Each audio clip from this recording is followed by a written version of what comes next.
Hello everyone, कैसे हैं आप सभी। आई होप कि आप सभी ठीक होंगे। स्वागत है आप सभी का स्टडी रक्षक की एक और वीडियो में।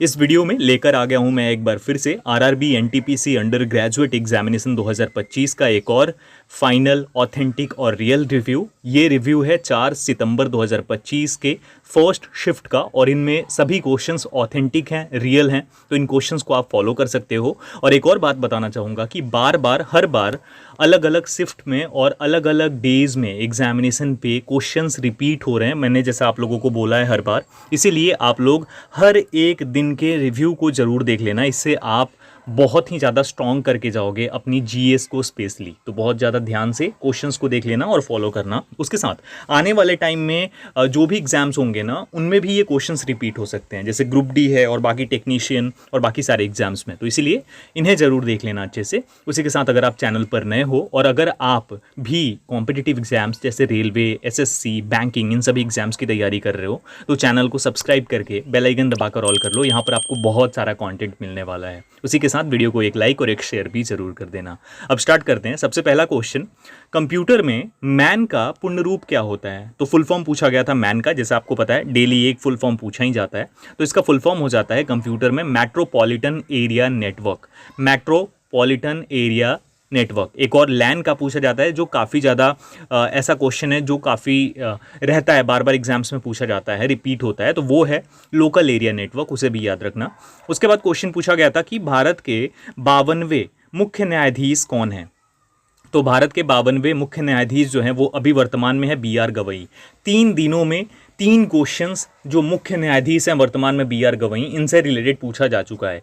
एक दिन पूछा गया कि कितने नंबर के हैं, तो 52। उसके बाद पूछा गया कि इनका कार्यकाल कितने समय का है, तो 6 महीना, जैसा मैंने कल की वीडियो में आप लोगों को बताया था। 6 मंथ का कार्यकाल है इनका और 6 महीने के बाद नवंबर 2025 में इनकी रिटायरमेंट हो जाएगी। और ये 52वें मुख्य न्यायाधीश हैं, ये भी आपको याद रखना होगा। ठीक है, नेक्स्ट क्वेश्चन पूछा गया था, तुहीन कांता पांडे से पहले सेबी के अध्यक्ष कौन थे? तो तुहीन कांता पांडे अभी 11वें अध्यक्ष हैं सेबी के, और इनसे पहले माधवपुरी बूच, ऑप्शन सी, ये जो थे ये इनसे पहले सेबी के अध्यक्ष थे। पूरा पाषाण काल की समय अवधि कब से कब तक रही थी? तो ये डिफरेंट तरीके से आपको देखने को मिल सकती है। तो या तो 20 लाख वर्ष पूर्व से 10,000 ईस्वी पूर्व तक, या फिर 33 लाख वर्ष पूर्व से 12,000 ईस्वी पूर्व तक। इन दोनों में से जो भी ऑप्शन था वो बिल्कुल ही सही जवाब हो जाएगा। ठीक है, नेक्स्ट क्वेश्चन था, हमारे शरीर में कार्बोहाइड्रेट से क्या प्राप्त होता है? ठीक है, तो इसका सही जवाब हो जाएगा ऑप्शन नंबर बी, यानी कि जो हमारे शरीर में कार्बोहाइड्रेट से ऊर्जा प्राप्त होती है, एनर्जी हमें प्राप्त होती है। नेक्स्ट वन था, भारत के राष्ट्रपति द्वारा 2025 में कुल कितने व्यक्तियों को कीर्ति चक्र प्रदान किए गए? तो 2025 में भारतीय राष्ट्रपति ने टोटल 6 कीर्ति चक्र प्रदान किए, तो इसे भी आपको याद रखना होगा। नेक्स्ट था, इंसुलिन में कौन सा तत्व पाया जाता है? तो इंसुलिन के अंदर आयोडीन, लौह, जिंक और कॉपर, इनमें से क्या पाया जाता है? ये भी क्वेश्चन पूछा गया था, तो इसका सही जवाब ऑप्शन नंबर सी हो जाएगा, यानी कि जिंक पाया जाता है इंसुलिन के अंदर। इंसुलिन जो है यूज़ की जाती है, जो डायबिटिक लोग होते हैं, डायबिटीज़ जिन्हें होती है, उनके लिए इंसुलिन की इंजेक्शन आती है। बात करें नेक्स्ट क्वेश्चन की, तो मई 2025 में रक्षा मंत्री राजनाथ सिंह द्वारा रक्षा क्षेत्र में किस कंपनी को मिनी रत्न प्रथम श्रेणी घोषित किया गया? मिनी रत्न फर्स्ट क्लास घोषित किया गया। तो 8th सवाल का सही जवाब ऑप्शन सी हो जाएगा। मझगांव डॉक शिप बिल्डर्स जो हैं, ये इनको 2025 में रक्षा मंत्री राजनाथ सिंह के द्वारा मिनी रत्न प्रथम श्रेणी घोषित किया गया। 78th कांस फिल्म फेस्टिवल में होम बॉन्ड फिल्म के निर्देशक कौन थे? तो इस फिल्म के निर्देशक थे नीरज घेवान। इसका सही जवाब ऑप्शन सी हो जाएगा। नेक्स्ट था, कोंकणी किस राज्य की आधिकारिक भाषा है? तो कोंकणी जो है इसका सही जवाब हो जाएगा ऑप्शन सी, यानी कि कोंकणी जो है गोवा की आधिकारिक भाषा है, ऑफिशियल लैंग्वेज है। 2025 का पुलित्जर पुरस्कार फिक्शन श्रेणी किसे और किस कृति के लिए मिला? तो इसका सही जवाब हो जाएगा, जो राइट आंसर हो जाएगा वो हो जाएगा पॉसिबल एवरेट, यानी ऑप्शन सी। इनको जेम्स के लिए, इनकी जो कृति है जेम्स, उसके लिए दिया गया था। ठीक है, नेक्स्ट, पश्चिमी घाट और पूर्वी घाट के बीच कौन सा पठार पाया जाता है? तो पश्चिमी घाट और पूर्वी घाट के बीच में जो पठार पाया जाता है वो है दक्कन का पठार, प्लेट्यू ऑफ दक्कन जिसे बोलते हैं। अगला सवाल था, गुप्त काल में हाथियों की देखभाल करने वाले को क्या कहा जाता था? तो इसमें इसका राइट आंसर जो हो जाएगा, जो सही जवाब हो जाएगा वो हो जाएगा ऑप्शन सी, यानी अयुधागारिक। ये बोला जाता था गुप्त काल में हथियारों की देखभाल करने वाले को, यानी कि जो आर्म्स थे उनको देखने के लिए जो लोग होते थे। जून 2025 तक भारतीय संविधान की 8वीं अनुसूची में कुल कितनी भाषाओं को मान्यता प्राप्त है? तो टोटल 22 भाषाएं ही हैं, इसमें कुछ चेंज नहीं किया गया है अभी तक। और 8वीं अनुसूची में ये भाषाएं हैं, इन्हें भी आपको याद रखना होगा, इंपॉर्टेंट है। स्टार्टिंग में यानी जब शुरुआत हुई थी तो उस टाइम पर 14 भाषाएँ थी, बाद में 8 भाषाओं को और ऐड किया गया। तो इसे भी याद रखना कि स्टार्टिंग में भी पूछ लिया जाता है कि कितनी भाषाएँ थी। भारत में आर्थिक उदारीकरण की शुरुआत किस वर्ष हुई थी?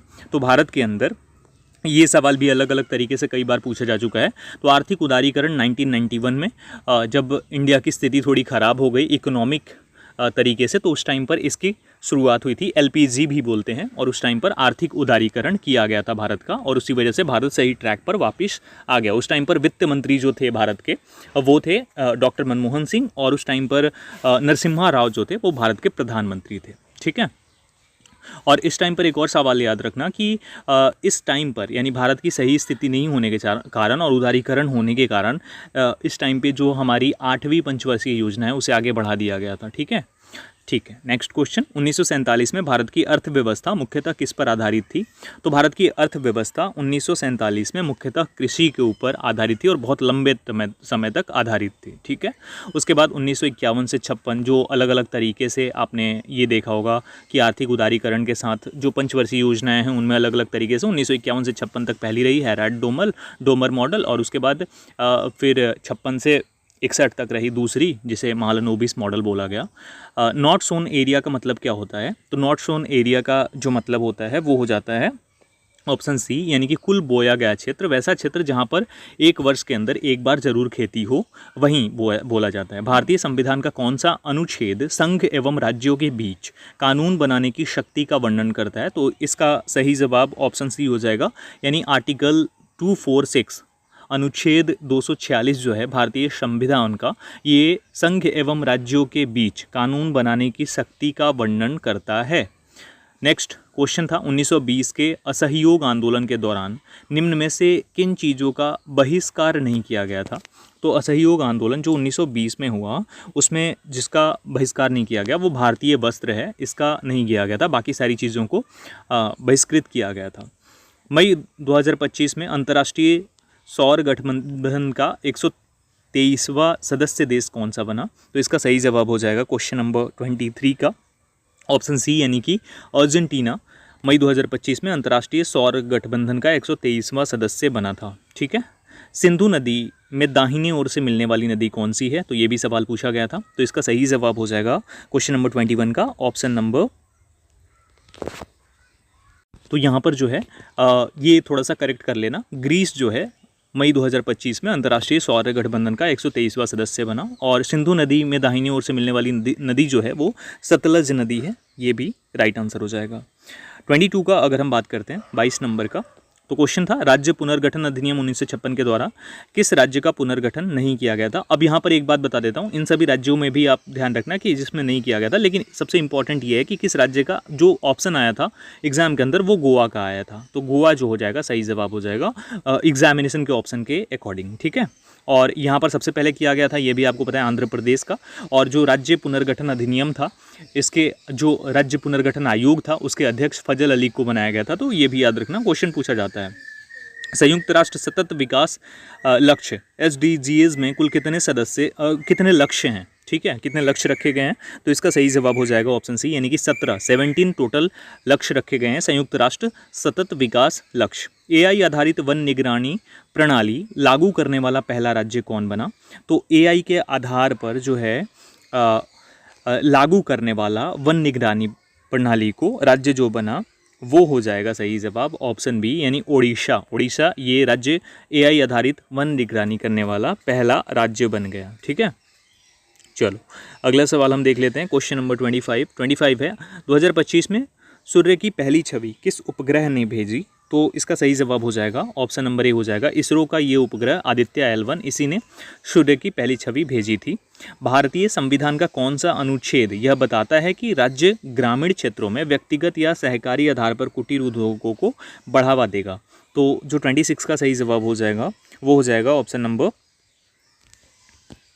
43, यानी कि अनुच्छेद 43 के अकॉर्डिंग भारतीय संविधान का ये अनुच्छेद बताता है राज्य ग्रामीण क्षेत्रों में व्यक्तिगत या सहकारी आधार पर कुटीर उद्योगों को बढ़ावा देगा। भारत में माध्यम उद्यमों के लिए विशिष्ट नीतिगत पहल और रोड मैप कौन तैयार करता है?